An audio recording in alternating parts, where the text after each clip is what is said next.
Bismillahirrahmanirrahim. Today's topic is all about the determinants of the foreign policy.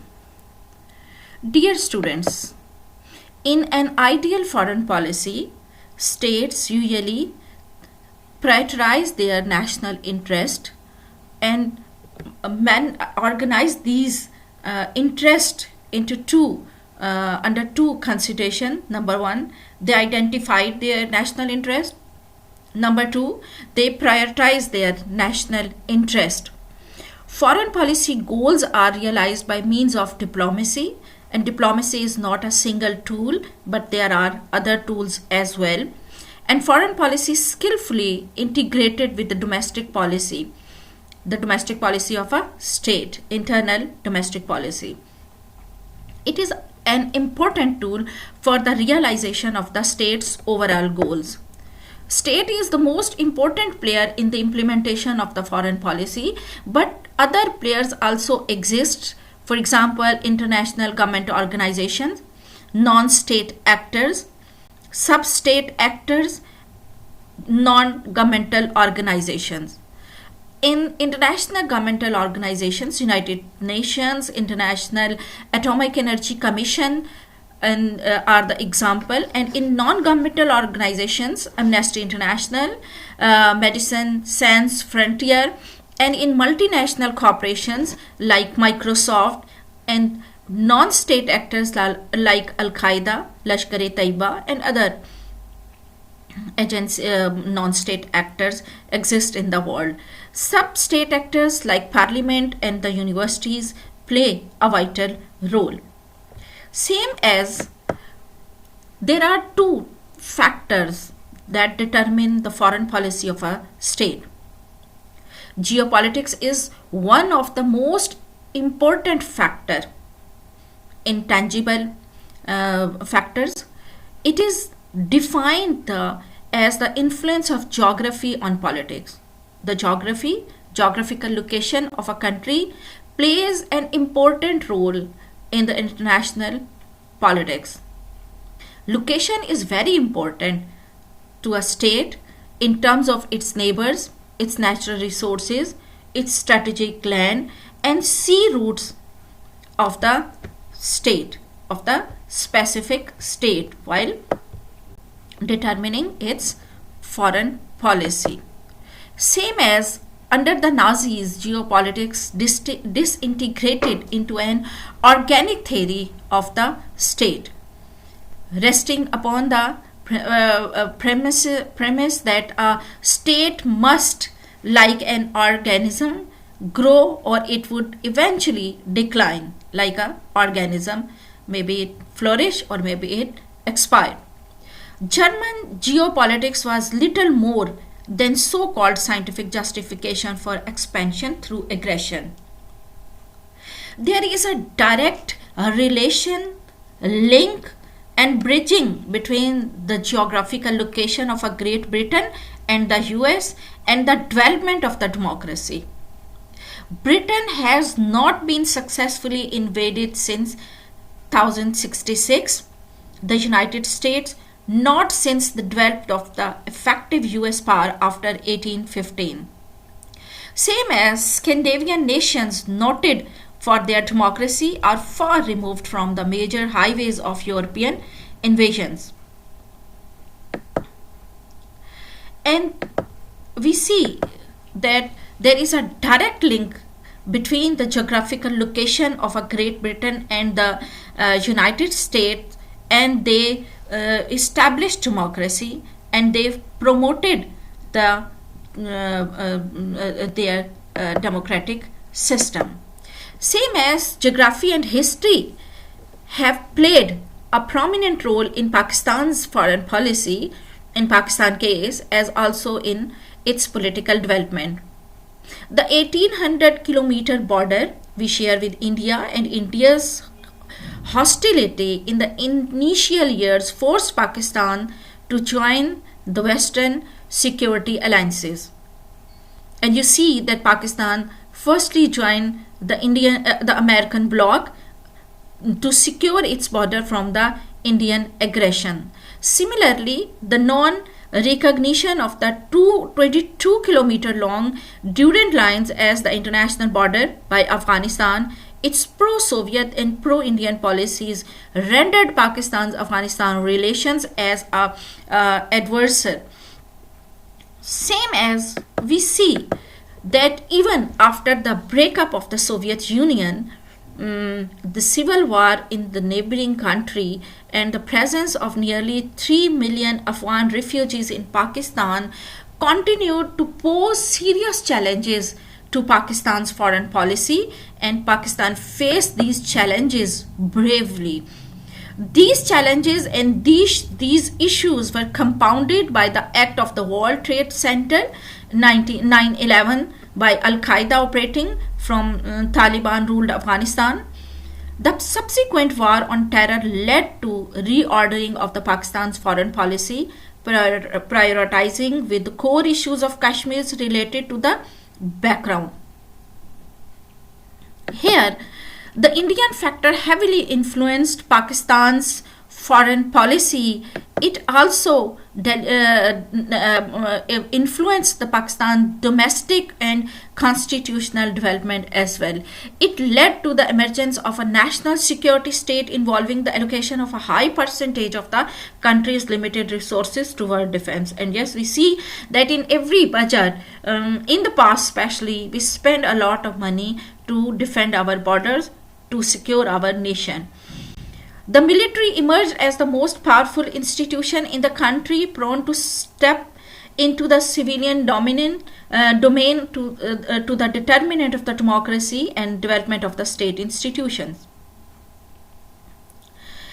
This argument that a national security state was better equipped to counter the perceived external threat was proven by the 1971 separation, the fall of Dhaka. Same as we see that the size of a state or a country also under the consideration while formulating the foreign policy. Large countries like the United States, China, Russia, India, and Brazil possesses an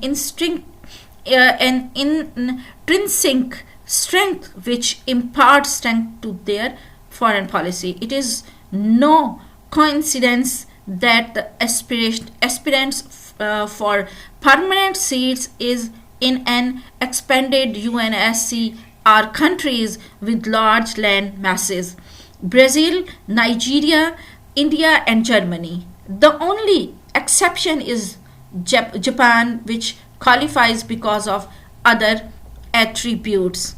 Same as this is a negative side of the territorial size and geographical location.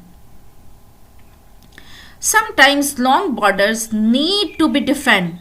This requires manpower, same as equipments, arsenals, and financial resources in shape of funds. Similarly, the geographical location can be simultaneously an advantage and a liability. In Pakistan case, where the borders with Afghanistan, China, and proximity to former Soviet Union's Central Asian states gave Pakistan a strategic importance during the Cold War, as also in the ongoing war on terror in Afghanistan and across the world. Same as, dear listeners, this brought substantial military and economic assistance for Pakistan. And we see that detractors contended that the major portion of the US assistance coincided with dictatorial and quasi-dictatorial regimes in Pakistan, which hampered its democratic development, made an enemy of the Soviet Union, and channeled scarce resources into unproductive areas. It gave a false sense of power, leading to such flawed decisions as Operation Gibraltar and the 1965 war with India, as well as the decision to have, by every possible means, an absolutely friendly government in Kabul. Same as we see that another factor is population that determine the foreign policy of a state. Countries with sizable population, with more population, having more population like China, India, United States, Russia, automatically lend power potential to a state. A large population sometimes produces a variety of goods and services, provides a big consumer market, and can relied upon to defend the country. The flip side of the population is that if a significant number of people are illiterate, if are poor, are not able to work for the development of a state, it goes in the negative sense and the whole state suffers a lot. States with small, highly educated and skilled, sophisticated population like Sweden, Norway, Singapore can fill large economic and political gaps. Same as the source of strength with that India draws from its huge population is primarily from the 200 million plus middle class that provide it qualified professionals and the political backbone which sustains its democratic structure. The liability is the 400 million Indians living below the poverty line. Yes, a large number of Indians are poor, have not sufficient food to eat, no medical care, and no homes and no shelter. But even this phenomena of the multitude of poor has a silver lining because they are a source of cheap labor for the farms and factories, enabling the country to produce inexpensive and competitive agriculture and industrial productions. Pakistan is the sixth most populous country in the world index. Yes, globally, its influence is not commensurate with the size of its population. The basic reason for this disconnect is the poor quality of its human resources, with limits the flow of foreign investment and the level of international interest in the country. Same as listeners, the natural resources also impact on the nature and objectives of its foreign and national security policy. Same petroleum exporting countries like Kuwait, Qatar, and the United Arab Emirates are geographically small in size, but oil, a crucial natural resource, gives them a greater power potential than their size would suggest. Japan is another example who is rich in natural resources, has always harbored a desire to acquire them in order to sustain its big power status. This promoted Japan during the interwar years to pursue an aggressive foreign policy that led it to the conquest of other areas in China and other territories in East and Southeast Asia rich in natural resources, particularly oil.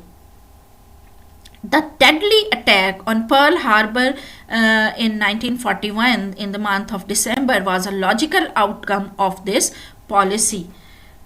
We see that in 1973, oil shortage intensified by the imposition of an oil embargo restriction by the Arab members of the OPEC against countries supportive to Israel policies, and Israel brought home to the US the issue of natural resources dependency and potential scarcity. Same as another important factor preventing the United States from pursuing more aggressive strategies against Iran, and the fear that insecurity and instability in the Persian Gulf could endanger the supply of the oil to the West, and they can stop sailing their oil to the West. Here, water has also is a natural, a big natural resource, and it is also has a significant part, and we see that the water is a growing issue in the 21st century, where we expect and we think and we can imagine that there would be the wars on water in coming future. Only 3% of the earth's water is fresh, and that supply is one third lower than in 1970. It is also estimated that by the year 2025, two-thirds of the world population will live in countries where they will face moderate or severe water shortage, and they will suffer. There are several examples which reflect the critical role of water in international disputes. In Pakistan case, the major rivers pass through Kashmir before entering Pakistan and make it of vital interest to Pakistan.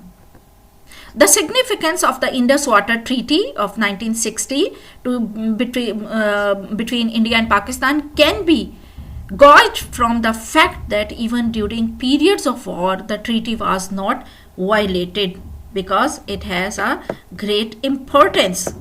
Same as the World Bank predicts that in the 21st century, water could be the major political issue. The state of the economy can strengthen or weaken the effectiveness of a country's foreign policy. With an advanced industrial capacity, the advantages and disadvantages of geography, same as the advantage of the strategic depth that the former Soviet Union possessed on account of its huge land mass, was to a great extent nullified with the development of intercontinental ballistic missiles.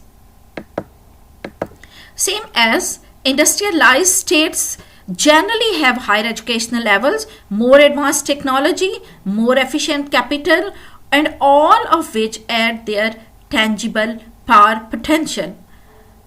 The economic profile of the United States of America is a case in point, where it accounts for 36% of the total global defense expenditures, approximately shares $40 trillion to global GDP, which is nearly 25%.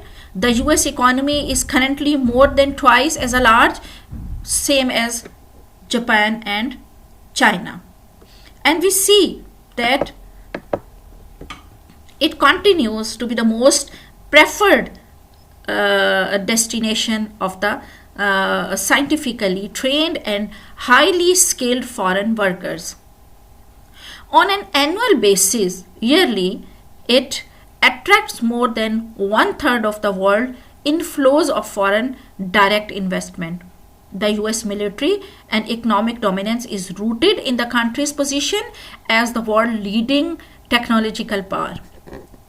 It accounts for 41% of the total global or world spending of $700 billion on research and development. Same as China example. China has grown over 9% annually for almost 30 years, the fastest rate for a major economy in recorded history. And in the same period, it has moved nearly 400 million people out of poverty, the largest reduction that has taken place anywhere, anytime. China is now the world's largest holder of money. Its foreign exchange reserves are in excess of more than $3 trillion, far more than that of the next country, Japan, and the holding of the entire European Union. We see that China today exports is a single day more than it exported in all of 1978. The year 1978 was significant. In that year, then Xi launched the economic reforms that transformed China into the most successful development story in the world history. Mr. Deng emphasized the importance of development and pragmatism by stating simply by profoundly,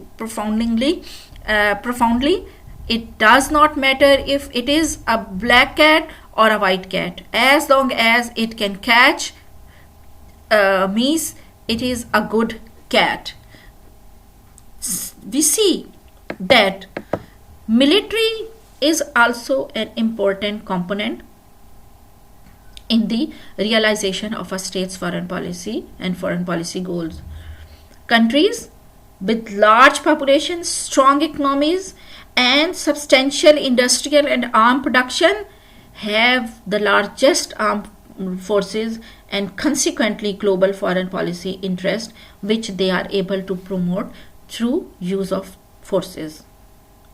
However, in the absence of credible political system, national cohesion, and high morale, big armies can melt away with surprising rapidity.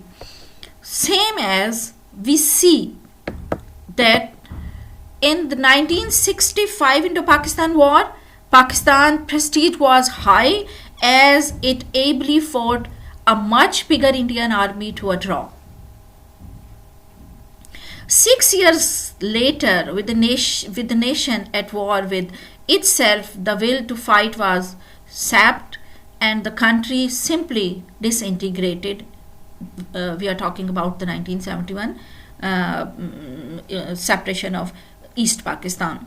The first among the intangibles is the historical, psychological, sociological determinants that pertains to a nation's historical experiences, its structure of society and national attitudes.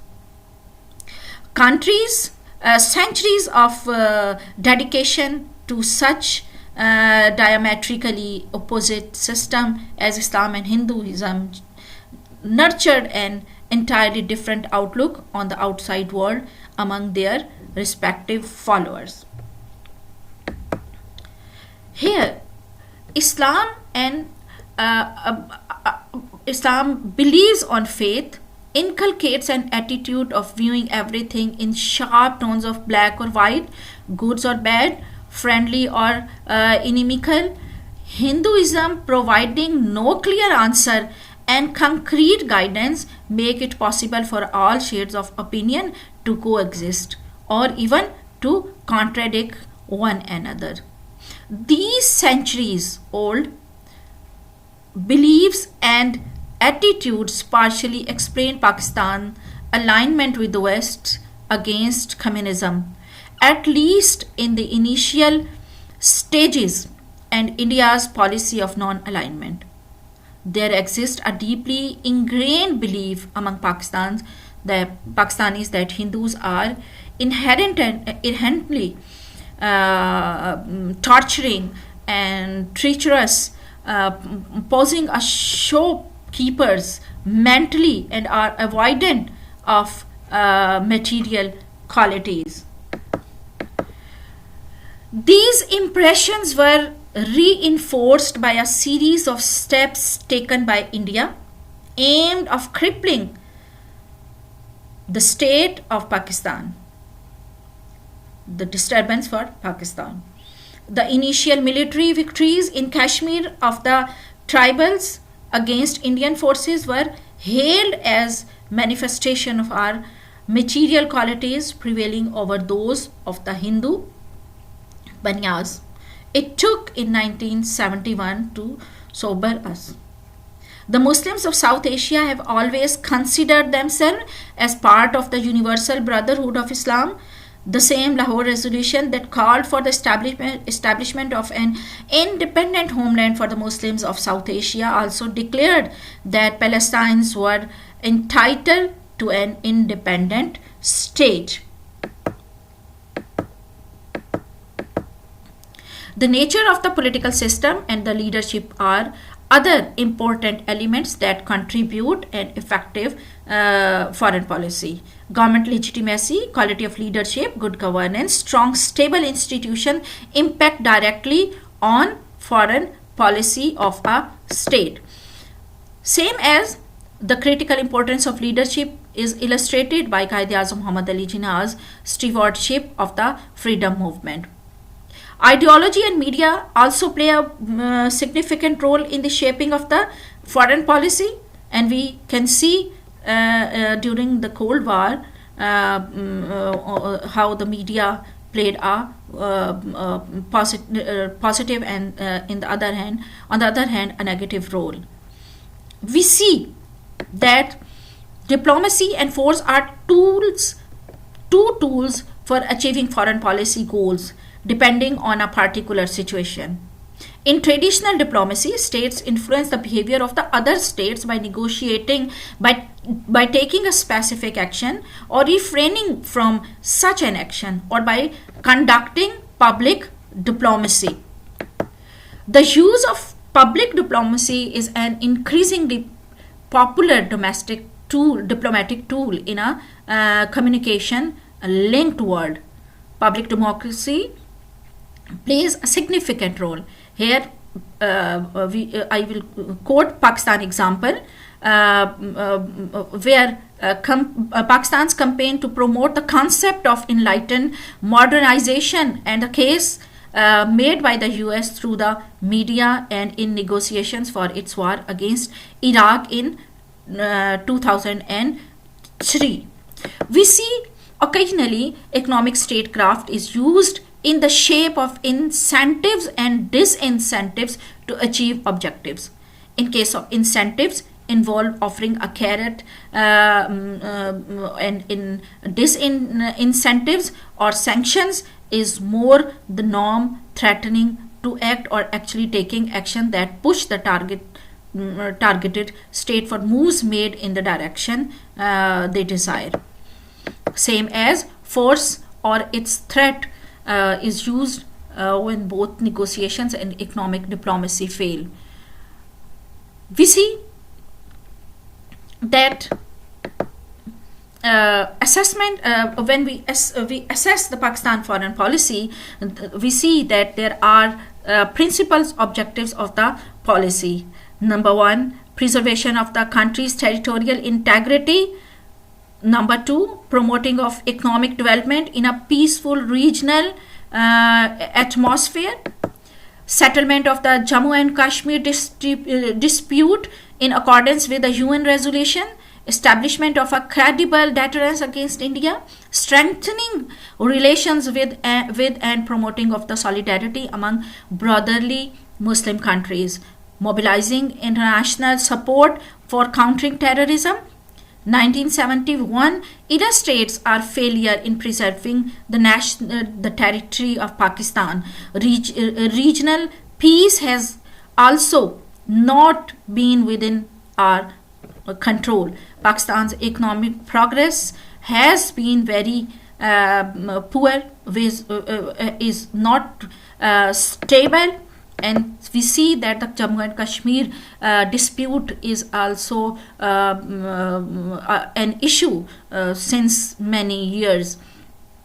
Nuclear weapons capability, and as a nuclear state, Pakistan provided Pakistan an effective deterrence against India. The record of our contribution toward Muslim solidarity has been mixed. If the multi-billion-dollar US military and economic assistance is an indication, then Pakistan has been successful in generating international assistance for the war on terror, but this aid has to be matched against the huge losses that the country has incurred on account of the terror. Same as we see We also observe that Pakistan foreign policy record has been not good. For Pakistan sometimes lose its position to secure himself, to defend himself against Indian claim that Pakistan is providing is giving training to the terrorist, or terrorist accommodate in Pakistan and they are free in Pakistan. This is the failure of Pakistan's foreign policy, and we need to think about it. The foreign policy must be according to the new demands, according to the new world order. Here we see the conclusion is in a highly complex and competitive world, there are no easy answer to issues of a statecraft. Yes, it is very difficult in changing scenarios to change the foreign policy on the daily basis or the monthly basis, but we have to change, we have to modernize Pakistan foreign policy. We need to restructuring, to restructure, redesign, re-evaluate our foreign policy according to the new world order. Thank you.